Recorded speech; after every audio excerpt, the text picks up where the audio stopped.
Good afternoon. $5 weekly tax cuts and minimum wage rises are among a number of changes starting today as we enter the new financial year. Our political reporter Josh Martin joins us live from Canberra. Hello, Josh.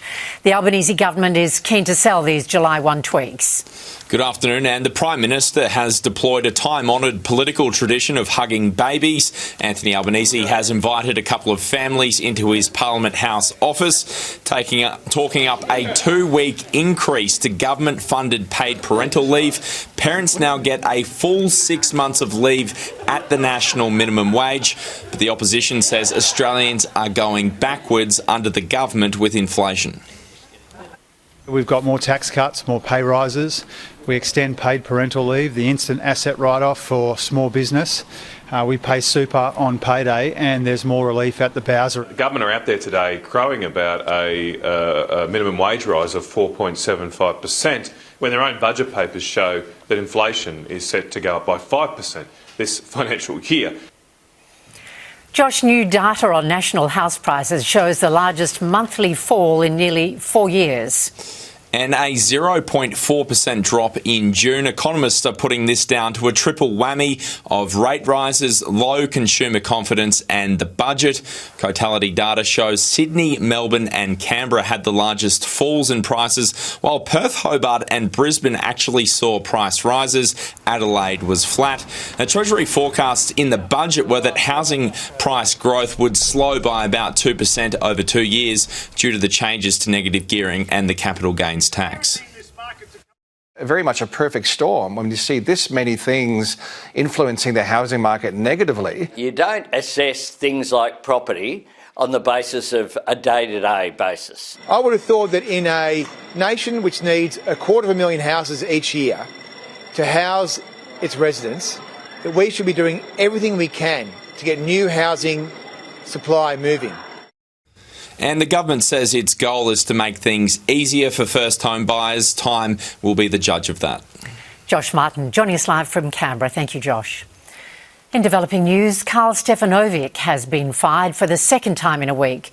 His only remaining media contract with the Australian radio network has been ditched. The budding podcaster this afternoon axed from the show he co-hosted with Eddie Maguire.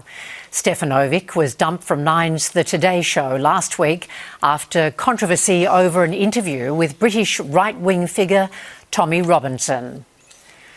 We can show you frightening vision this afternoon of what lurks in our oceans. A drone operator capturing this video of what he believes are 8 great white sharks swimming off Narrabeen on Sydney's northern beaches. Earlier today, beaches at Manly and Maroubra were closed after predators were spotted there within hours of new patrol drones being rolled out. Andrew Denny has more. Well, today marks the first day of what's being hailed as the world's largest aerial shark surveillance program, with drones now taking to the skies above every Sydney beach every day of the year. The program was officially launched at Bondi this morning. A massive scale-up of our drone program that we've been operating for the past few years now. We did 100,000 flights last year, but we're projecting 500,000, 500,000 flights this year to come. The service operating here at Coogee too. This beach has become the focus of the conversation around shark safety after that attack by a great white that left Leah Stewart with life-threatening injuries just weeks ago. Swimmers returning today feeling reassured. Yeah, I'll go in every day now the drone's back. Once the sharks get in your head, it just hurts to swim for you. But no, it was good today. Yeah, first day back. Rip the band-aid off.